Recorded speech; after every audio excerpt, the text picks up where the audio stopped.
Okay, jadi yang kali ni kita nak buat ulang kaji tentang membanding kekuatan tulang uh, pada tulang padat dan tulang berongga. Okay, sepatutnya benda ni kan kalau nak lagi tepat sebenarnya kita boleh buat eksperimen. Mungkin bila dah naik sekolah nantilah kita buat eksperimen ni. So untuk membandingkan kekuatan tulang yang padat dan tulang berongga ni, cuma yang kat sini ni kena tahulah tulang padat ni tulang yang ada pada vertebra darat seperti gajah, dan tulang ini sangat besar, padat dan kuat lah. Dia penting untuk menyokong keseluruhan berat badan gajah tersebut lah ataupun haiwan-haiwan yang besar ni. Untuk tulang berongga pula, contoh dekat sini adalah tulang-tulang yang ada pada binatang yang kecil lah yang perlukan yang ringan sebenarnya, yang diorang nak tulang-tulang diorang tu ringan, tidak berat. So tulang berongga ini dia ada pada burung. Burung dia punya tulang berongga untuk bolehkannya terbang lah. So tulang berongga punya kelebihan sebenarnya, walaupun dia berongga tapi dia ringan dan kuat dan dia membenarkan vertebra bergerak dengan lebih cepat, tapi dia perlukan kalsium dan fosforus. Memerlukan kalsium tapi fosforus dia kurang sikit untuk pembentukan tulang diorang tu. So kat sini untuk rajah 1/1 dan rajah 1/2 ni satukan pada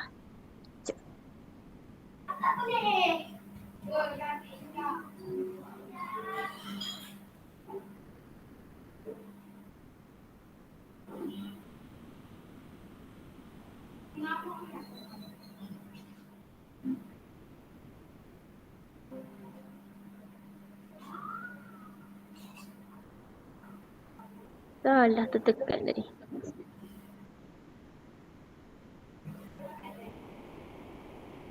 Okay ni lah. So kat sini ni kita terus untuk TP1 lah, latihan pertama kita ni untuk dapatkan markah untuk TP1. Senang je, nyatakan jenis sokongan pada kedua-dua organisma tersebut. Rangka apa kat sini ni, Alia?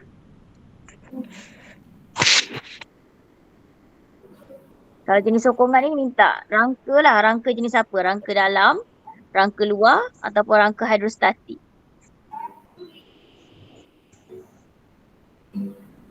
Rangka dalam. Okay, rangka dalam. Okay, merujuk kepada rajah 1.1, bagaimanakah organisma ini menyokong beratnya? Dia ada apa? Untuk rajah 1.1 tu gajah. Dia ada apa yang menyokong berat dia? Dekat bahagian punggung dia lah. Rangka kita kata apa? Lengkungan pelvis. Lengkungan pelvis. Satu lagi dekat bahagian atas dia sikit. Lengkung apa? Pectoral. Lengkungan pectoral dan lengkungan pelvis lah yang kuat. So, kedua-dua benda ni dia akan menyokong berat badan gajah. Sama dah dengan kita lah. So namakan jenis tulang yang dimiliki oleh organisma tersebut. Tulang dia jenis apa? Gajah. Ini lah tu. Tulang padat. Sebab burung baru tulang berongga.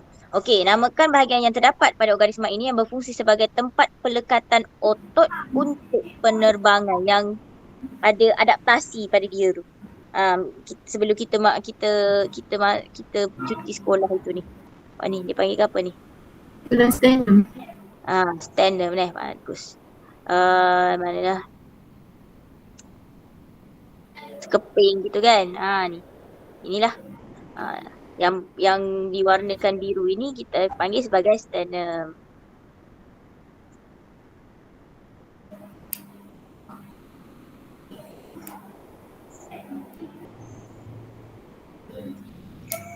Okey, namakan jenis tulang. Tulang apa? Padat ke berongga? Rongga. Okay, berongga. Apa yang bagusnya tulang berongga ni? Boleh ada dekat atas ni kan? Jawapan dia pilih je yang mana-mana kita nak antara 3 yang ini. ringan kuat ke, membenarkan vertebrata bergerak ke dengan lebih cepat ataupun memerlukan kalsium dan fosforus yang kurang.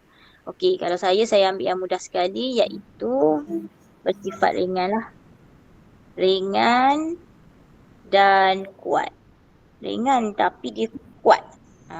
Dia kuat sebenarnya. Kuat berbanding dengan tulang padat. Dan eksperimen ini membuktikannya.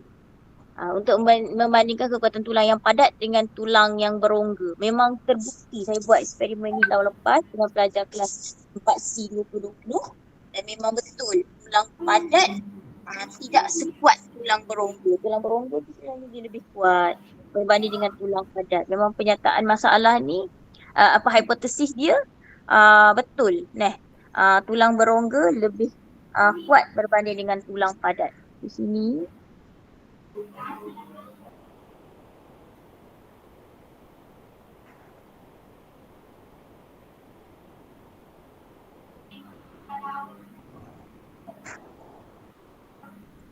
dalam PSPM dia ada tahu soalan ni. Soalan ni dia akan suruh buat sendiri ni. Semua ni dia akan suruh kita buat sendiri ni. Kamu kena buat sendiri daripada penyataan masalah sampai habis. Tapi tak masuk ni kesimpulan dengan perbincangan tak masuk. So dekat sini kan penyataan masalah ni senang je nak buat sebenarnya. Kita tahu dia punya tujuan membandingkan kekuatan tulang yang padat dengan tulang berongga. Jadi kita letak adakah, apakah, bagaimanakah. Yang itulah soalan. So kat sini yang paling sesuai dia ada dua jenis. Satu tulang padat, satu tulang berongga. Kita nak banding. Jadi kita tanya je lah. Sebab penyataan masalah ni pertanyaan. Adakah tulang padat lebih kuat daripada tulang berongga?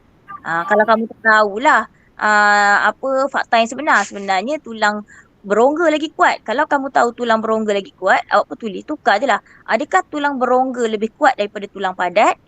So bila kita jawab hipotesis, kita pun jawab tulang berongga lebih kuat daripada tulang padat. Sebab kita dapat macam ni. Kalau kamu tak tahu fakta sebenar, tak apa dia tertukar pun. Kalau kita tanya adakah tulang padat lebih kuat daripada tulang berongga, tak ada masalah.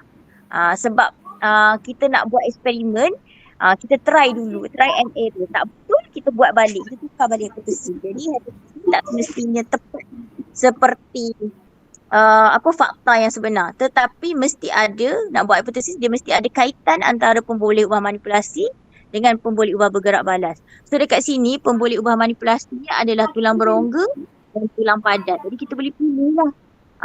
Kan? Kita gabungkan. Dan kat sini kita bagi tahu direct. Kalau tidak kita boleh tukar je. Tapi tak boleh guna yang semakin-semakin tu. Kita boleh guna jika tulang berongga maka lebih kuat. Boleh juga. Ataupun jika tulang padat maka kurang kuat. Boleh hipotesis macam tu, tak ada masalah. Cumanya bila ada dua direct macam ni lebih elok kita buat perbandingan. Bila kita buat perbandingan tu, tujuan eksperimen untuk membandingkan, maka kita jawab je hak mana lagi kuat sebenarnya. So dapat hipotesis. Sebab hipotesis tu kita boleh buat dalam 3 bentuk. Satu penyataan umum, yang inilah penyataan umum ni. Yang kedua jika maka. Yang ketiga semakin. Sini semakin memang tak boleh buat lah. Sebab dua benda yang berbeza. Sebab tu kalau ada dua pemboleh ubah manipulasi yang berbeza, direct, memang jelas beza. Logam bukan logam. Lebih baik awak pilih. Kalau logam dan bukan logam, dia tanya yang mana lebih keras. Maka kita tahu dah jawapan ni logam lebih keras. So jawapan untuk hipotesis senang je buat. Logam lebih keras berbanding bukan logam. Direct. Logam boleh mengkonduksikan elektrik berbanding logam boleh mengkonduksikan elektrik berbanding bukan logam. Kita direct terus sebenarnya. Senang untuk buat hipotesis ni. Okay, pemboleh ubah dekat sini. Kalau manipulasi, tadi saya dah sebut. Tulang berongga.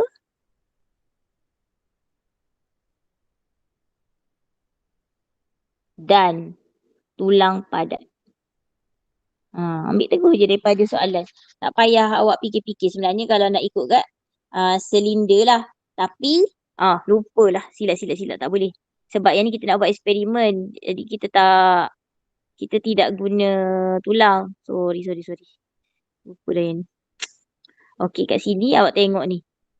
Silinder berongga, silinder padat. So yang ini yang beza, jadi kat sini manipulasi dia sini silinder. Kita tak guna tulang, silinder berongga dan silinder padat. Ataupun jenis silinder lah. Tapi baik yang ini. Yang ini memang confirm betul. Bergerak balas dia. Kat sini awak tengok ni. Letakkan buku teks satu demi satu. Setiap model yang dihasilkan sehingga gulungan tersebut bengkok.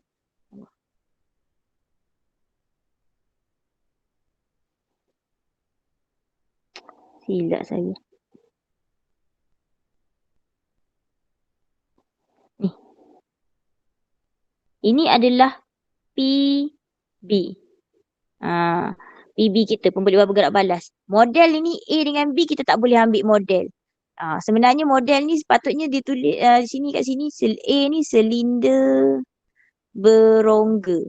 Sini silinder padat. Jadi kat sini daripada model tu lebih baik jenis silinder. So kalau jenis silinder awak boleh ambil dia direct jadi PM. Tapi sebab dia buat model A, model B, dia sebagai labeling sahaja. Labeling kita tak boleh ambil. Jadi awak ambil daripada gambar. Yang sama tapi tak serupa. Sama dua-dua silinder tapi satu berongga, satu padat. Jadi sebab tu kita buat dia sebagai pemboleh ubah manipulasi tadi. Ni kita ambil direct. Bilangan buku teks yang boleh disokong untuk pemboleh ubah bergerak balas. Bilangan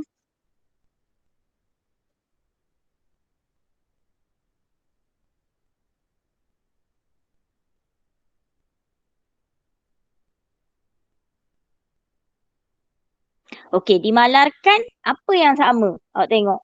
Dia buat dekat sini, buatkan 4 silinder berongga dengan diameter 2 milimeter 2.5 cm dan lekatkan bahagian atas dan bawah setiap gulungan kertas itu dengan pita telefon.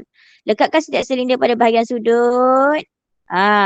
Buatkan 4 silinder yang padat dengan diameter 2.5 cm dan lekatkan bahagian. Okey, sekarang ni tengok sini 2.5 diameter. Jadi kat sini diameter silinder yang dimalarkan. Diameter silinder. Sebab tu kita dapat je tu. So yang dia malarkan adalah diameter silinder. Okey, kesimpulan ni kita tak boleh nak buat sebab kita tak buat eksperimen ni. Tapi sebenarnya dia jawab soalan kita tadi.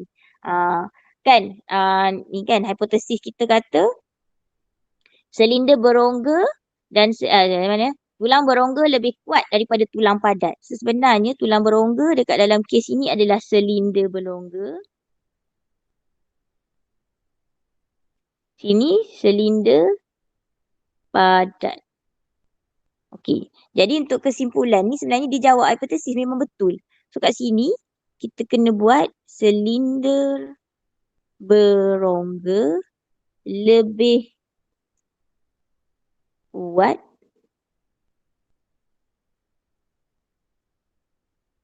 berbanding silinder padat. Apakah yang diwakili oleh oleh meja model A? Tadi saya dah beritahu dah. Silinder ni sebenarnya adalah tulang. Sini pun tulang. Jadi tulang berongga. Yang ini tulang padat. Sedangkan dua kelebihan sistem sokongan yang diwakili oleh gulungan kertas model A. So tadi ada kan yang pasal daun pula dah. Burung tadi. So apa dia punya kelebihan dia yang saya paling suka adalah Allahu Akbar. Ringan dan kuat. Kenapa? Sebab burung tulang dia kuat tapi dia ringan. Jadi yang tu pun kelebihan yang paling mudah untuk awak ingat lah sebenarnya. Bagi saya lah. Tak tahulah bagi kamu. Okey. Yang itu kalau soalan mengeksperimen. Yang ini adalah soalan KPS. Soalan KPS. Saya dah bincang ke soalan ni? Ada tak pernah saya bincang soalan ni? Setahu Alia lah, tak ada. Tak ada, tak apa. Kalau tak ada kita teruskan lah. Okay, Rajah 1 menunjukkan 2 model meja A dan model meja B bagi mengkaji kekuatan tulang yang padat dan tulang yang berongga. So sekali lagi awak tengok kat sini. Menunjukkan 2 model meja A, meja B. Ini A, ini B. Nak kaji kekuatan tulang. Tulang yang padat dan tulang berongga. Kekuatan tulang. Kekuatan ni kita dapat selepas kita buat eksperimen. Jadi ini adalah PB. PB apa? PBI. Sebab kita jumpa dalam soalan. Nanti kita nak guna kalau jawab soalan inference. PBI, kekuatan. Okay, lepas tu kita ada dua jenis tulang. Kita ada tulang padat, satu lagi tulang berongga. So, dua tulang ini adalah PM. Okey, jadi bila kita matching kat sini, silinder berongga, sini adalah tulang. Sebenarnya, tulang berongga, sini tulang padat. Okey, kemudian model tersebut diuji dengan meletakkan buku teks satu demi satu sehingga gulungan silinder tersebut membengkok. Okay, jadi kita pun matching kat sini. So model meja tadi ini berongga. Sini padat. Tengok dekat dalam gambar ni. Bilangan buku teks ni kita masukkan kekuatan tulang. Ini PBO. Boleh ubah bergerak balas operasi yang awak observe guna mata dekat dalam eksperimen.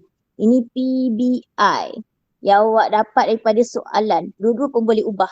Okey. Jadi kat sini 6. 6 ni maksudnya bilangan buku teks yang boleh disokong. 6 dengan 3. Berongga boleh tahan 6.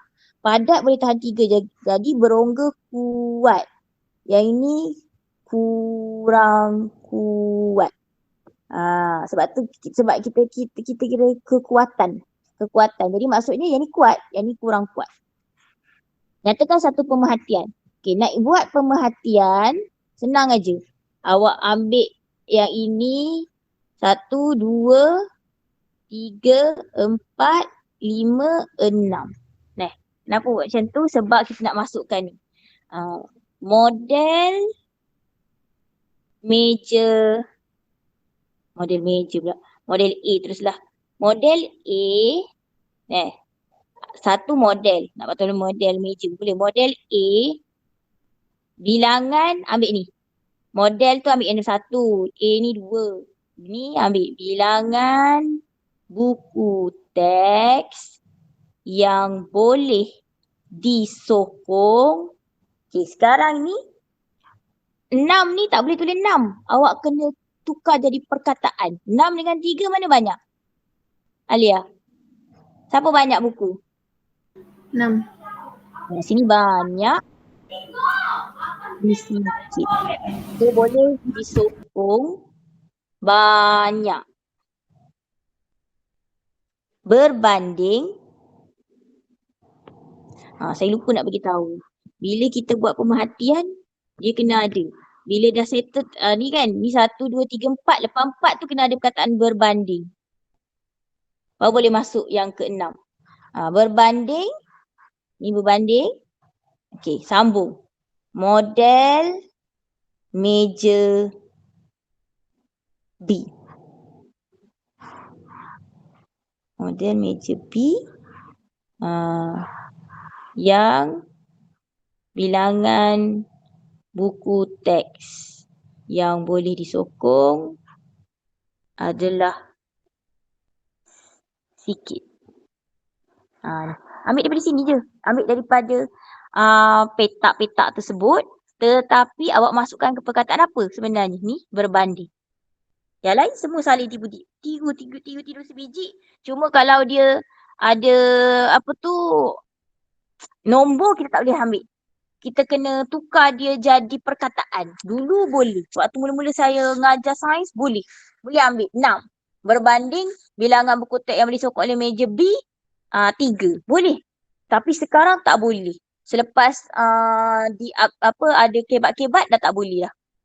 Kalau zaman mula-mula saya ngajar dulu boleh. Tak ada masalah. Ambil sebiji-sebiji macam dalam jadual. Okey, nyatakan satu inference. Bila inference ni lah saya nak suruh awak guna yang PBI tadi. Satu inference berdasarkan pemerhatian dari DA1 ni. Kena guna ni. Tak guna yang ni. Tapi inference kita nak ambil separuh saja daripada pemerhatian. Maksudnya sebelum berbanding tu kita ambil yang ni. So kita pun salin. Cara nak jawab inference adalah awak kena gini saya bagi cara teknik jawab guna hijau. Guna hijau. Teknik jawab inference. Inference. Pemerhatian satu kerana PBI. Cara nak jawab dia. Kalau pemerhatian tadi, awak ambil macam saya cakap tadi, letak nombor 1, 2, 3, 4 berbanding 5 dan 5, 6. Tu cara jawab untuk pemerhatian. Buat masukkan nombor dekat dalam petak tu, tiru je ayat tu. Tapi antara antara yang ini dengan yang atas dengan yang bawah tu kena letak berbanding. Untuk inference, teknik jawab dia adalah pemerhatian 1 kerana PBI. Kalau nak buat pemerhatian 2 pun boleh. Pemerhatian 2 kerana PBI. Jadi macam mana pemerhatian 1? Salin balik. Model A. Bilangan buku teks yang boleh disokong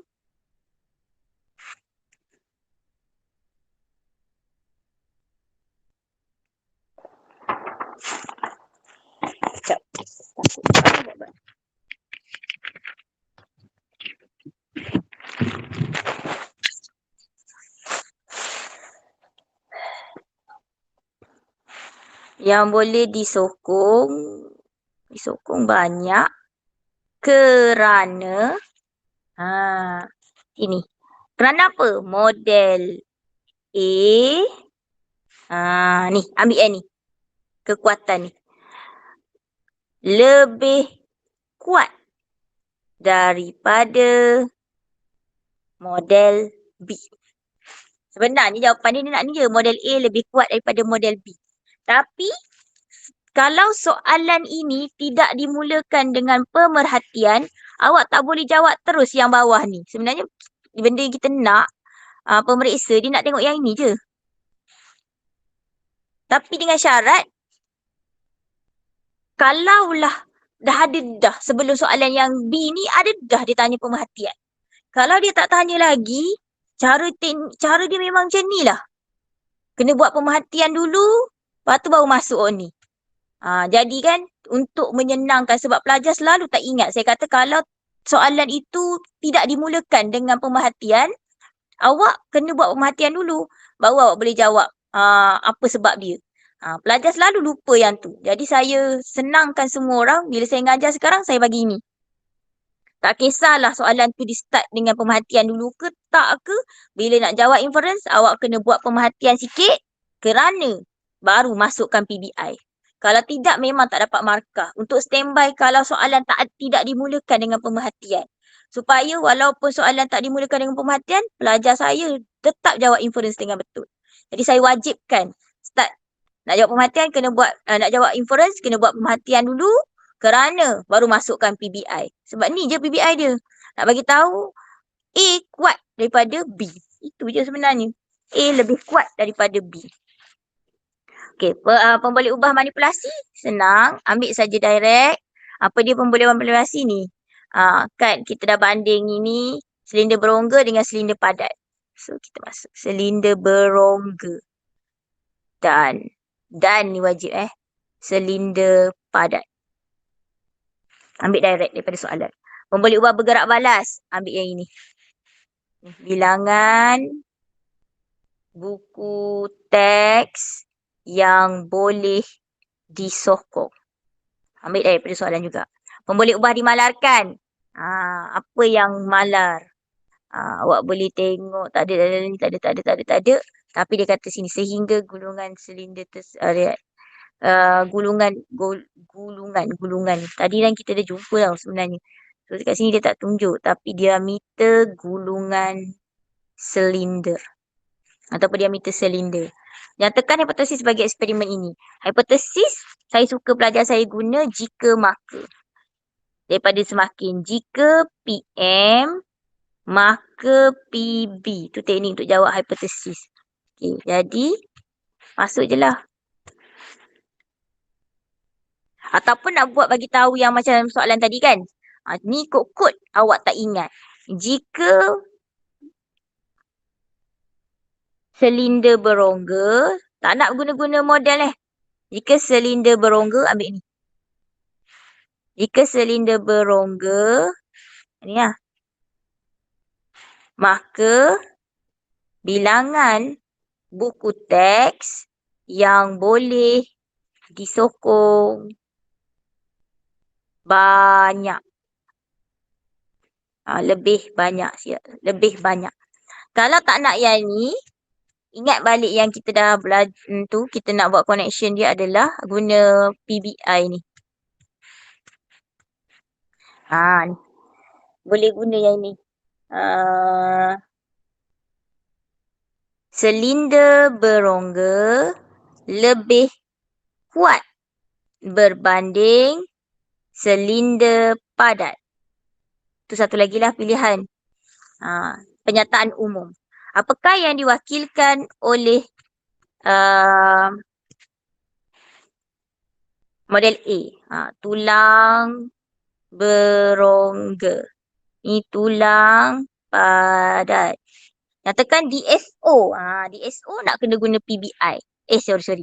DSO nak kena guna PBO. O matching dengan O. Okay, jadi kat sini, ingat. Bila DSO, operasi kekuatan tulang, guna-guna PBO. Apa dia PBO? Daripada jadual atau gambar rajah. Jadi cara teknik nak jawab dia adalah, dia tanya pasal kekuatan tulang kan? So, kita start balik dengan kekuatan tulang. Kekuatan tulang. Apa yang tanya ni? Teknik dia. Teknik ni sini. Tukar.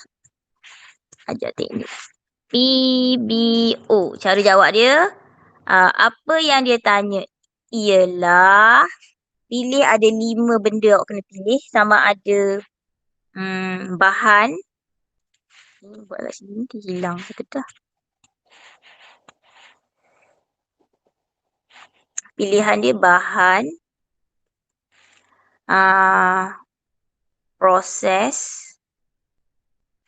mikroorganisma, bahan, proses, mikroorganisma, dia ada 5. Alamat tak lupa dah. Bahan, proses, keadaan. Satu lagi apa? Dia ada 5 lah semua. Awak kena pilih yang mana sesuai untuk letak dekat sini. Yang menyebabkan, ni sebenarnya kata kerja. Menghasilkan ke, ni kata kerja. Lepas tu sini, PBI. Masukkan. Jadi kat sini ni macam mana dia? Awak tengok ni. Kekuatan tulang, ni lah kekuatan tulang ialah, okey, tulang berongga tu apa? Bahan ke, proses ke, mikroorganisma ke, keadaan. Kat sini bahan. Yang, kata kerja lah, menyebabkan ke, menghasilkan ke, apa-apalah. Awak tengok mana yang kekuatan tulang. Mana yang tulang yang lagi kuat? Mana yang tulang lagi kuat? Tulang mana lagi kuat? Tulang berongga kan? Betul tak Alia? Okey. Tapi sebenarnya tak kisah pun. Awak ambil ni. Bilangan buku teks ni. Kita nak yang ini je. Ni. Yang menyebabkan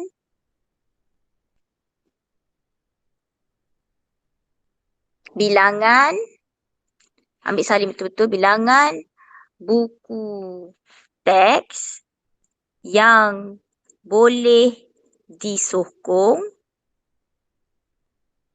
lebih banyak. So, kuat, ambil yang banyak. Kurang kuat, ambil yang sikit. Tu je lah. Faham? Boleh ke? So, cara jawab apa yang ditanya ni. Ni apa yang ditanya kat tanda soal ni. Ialah pilih antara ni. Bahan proses, awak pilih bahan. Ni tempat isi dia, bahan. Yang menyebabkan kadang-kadang ditunjukkan, boleh juga yang ditunjukkan oleh bilangan buku teks yang boleh disokong. Pun boleh ayat macam tu. Ditunjukkan, menyebabkan, apa lagi? Ikutlah. Tapi kata kerja sebenarnya. Kata kerja, lepas tu masukkan kita punya PBI. Kata kerja tu mesti sesuai untuk kita, lepas ni kita combine dengan kita punya PBI ni. PBI pula dah PBO. Masya Allah. PBO. Sorry. PBO. So PBO ambil yang ni. Buat bilangan buku teks yang boleh disokong. Okay, contoh ni. Katakanlah saya nak tanya pasal macam mana? Apa yang awak dah belajar? Dah belajar pasal logam kan? Kalau logam tu, kita tahu logam itu daripada eksperimen kita nak tahu logam tu boleh mengkonduksikan elektrik. Macam mana biasanya? Macam mana kita nak tahu logam tu boleh mengkonduksikan elektrik? Alia, kalau dalam eksperimen dekat makmal, kita boleh letak apa? Untuk buktikan yang logam tu boleh mengkonduksikan elektrik. Kalau dekat dalam makmal. Awak dah pernah buat dah eksperimen ni dulu-dulu. Bukan dengan saya lah, dengan cikgu-cikgu sekolah menengah rendah ke, sekolah rendah dulu ke. Macam mana kita nak buktikan satu benda tu boleh mengalirkan elektrik? Biasa kita letak apa? Kita sambungkan logam dengan apa? Tak ingat? Tak ingat cikgu. Kita letak mentol tau. Kita letak mentol, sambunglah logam, bateri, logam. Ada wayar lah sebenarnya. Wayar, logam, bateri. Lepas tu kita pun letak mentol. Lepas tu kita pun pasang sambung-sambung kita tengok. Kita letak logam, letak mentol. Bila sambung logam, mentol nyala. Kalau kita letak kaca, mentol nyala tak? Tak. Tak kan? Jadi kalau soalan tanya apakah maksud, apakah definisi secara operasi bagi kekonduksian elektrik? Jadi kan kita nak jawab macam mana? Kekonduksian elektrik ialah kat sini bukan bahan. Kat sini mungkin proses ataupun keadaan boleh. Keadaan yang ditunjukkan. Kat sini tak boleh, yang menyebabkan boleh. Yang apa saja yang sedap nak sambung dengan tu. Menyalakan mentol tu. Mentol menyala tu. So yang menyebabkan mentol menyala. Itu je lah jawapan dia. Yang ditunjukkan oleh nyalaan mentol. Kalau nak ditunjukkan, ayat dia lain sikit. Ditunjukkan oleh nyalaan mentol. Itulah kekonduksian elektrik. Kekonduksian elektrik ialah keadaan yang ditunjukkan oleh nyalaan mentol. Dia kan, DSO ini, apa yang ada dekat dalam soalan. Kat sini mesti akan ada jadual. Kalau pasal nyalaan mentol tu, dia letak logam, dia kata situ logam. Bawah bukan logam ataupun dia letak kaca. Atas logam, bawah kaca dekat jadual kan. Lepas tu nyalaan mentol. Menyala, bawah tak menyala sebab kaca tak menyala kan. Jadi kita ambil nyalaan mentol tu untuk jadi PBO. Sebab tu lah dia jadi logam ialah bahan yang menyebabkan mentol menyala. Boleh juga. Keadaan yang ditunjukkan oleh nyalaan mentol. Ayat dia lain tapi maksud sama. Tak kisah pun, yang penting betul ayat tu boleh berdiri dengan tepatnya. Dengan apa, sedap lah bila awak baca. So sebenarnya untuk KPS ni kan, dia jawapan awak tak semestinya sama dengan jawapan kawan awak. Tapi maksud jawapan awak dengan maksud jawapan kawan awak tu sama. Maka betul lah. Dia tidak fix. Dia tak macam bahagian B. Bahagian B, kalau jawapan dia A, katakanlah jawapan dia logam. Memang tu lah satu-satunya jawapan logam. Tak ada jawapan 2 ke 3, tak ada. Dia satu jawapan tu je untuk dapat markah. Tapi untuk KPS, dia boleh. Sebab tu tadi kan saya ajar cara teknik jawab.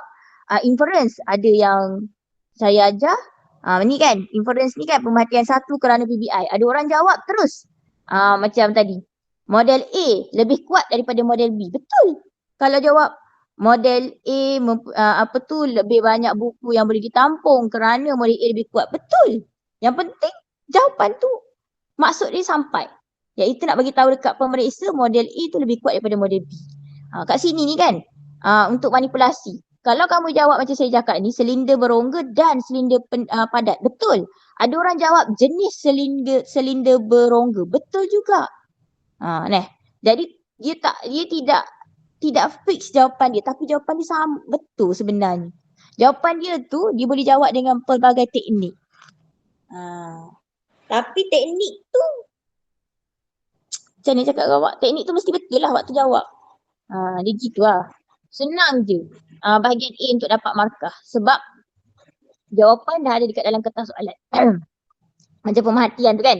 Saya tak buat apa-apa pun, saya tambah berbanding je. Itu je. Kita combine ayat-ayat yang dah ada dekat dalam jadual saja untuk pemerhatian ni tadi. Ni kan pemerhatian. Ni kita nak buat ni. Ni ayat ni yang saya buat tadi ni. Model A ambil daripada sini. Bilangan ni ambil daripada sini. Tak ada masalah. Tak susah pun. Sebab itulah soalan bahagian A dia ada 4 soalan. Satu soalan 5 markah. Wajib dapat 20.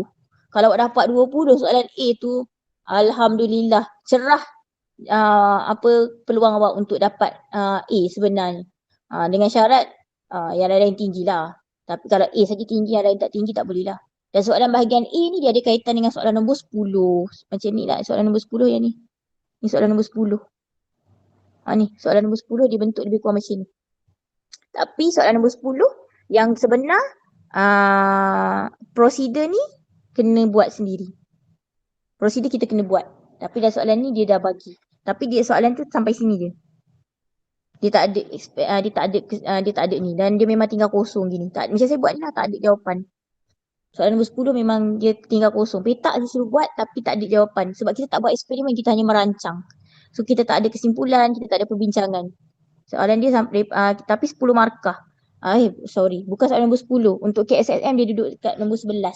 Sebab soalan bahagian A kekal 4 soalan tapi soalan bahagian B dah jadi 6 soalan. Daripada 5 dah jadi 6. Soalan bahagian B dia ada satu soalan 6 markah.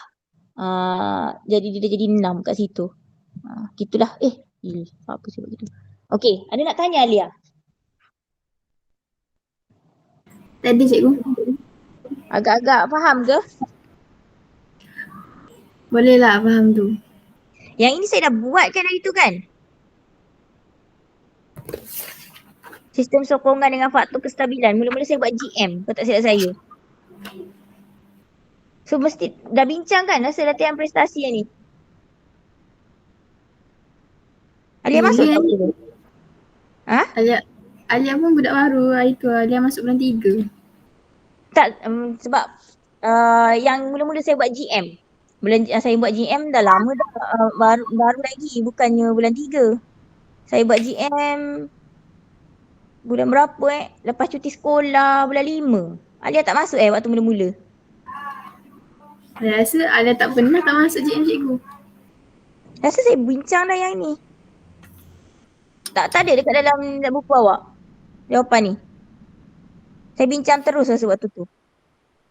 Oh, ada. Ada kan? Sebab yang ni dah buat. Jadi saya tak bincang lah ni. Yang ni saya dah buat. Sebab mula-mula saya buat GM, saya guna buku modul. Lepas tu baru saya guna slide kan? Ingat tak? Mula-mula saya guna buku modul. Lepas tu saya guna buku teks. Saya guna slide dengan buku teks. So kalau tak ada jawapan benda ni ada dah saya rekod, saya hantar. So, tengoklah. Jadi saya tak bincang dah ni lah. Yang ni saya tak bincang kan. Yang ni saya dah buat. Kan? Yang ni semua dah buat dah. Betul kan? Dah cikgu. Tapi tak sampai bincang mana lagi. Tak bincang lagi je. Sampai mana? Yang saya dah ni. Dah bagi jawapan. Yang dah buat dah? Start dekat pergerakan dan pertumbuhan manusia. Yang ni dah kan? Yang ni tak lagi dah ni? Fungsi cecair sinovac ni tak buat? Dah buat tapi tak bincang lagi. Dah buat tak bincang lagi? Okey, tak apa. Kalau macam tu yang ini esok lah. Esok pula hari Khamis. Okay. Hari Khamis. Okey, so saya nak habiskan kelas saya ini kat sini. So hari Khamis kita akan bincang yang ni lah. Okay, kalau tak ada apa-apa, ada yang nak tanya apa-apa? Tak ada, tak ada. Ada eh? Okay, so kita sudahi kelas kita ni dengan surah Wal-As dan tasbih kifarah. Okay, thank you sebab join. Assalamualaikum. Bismillahirrahmanirrahim.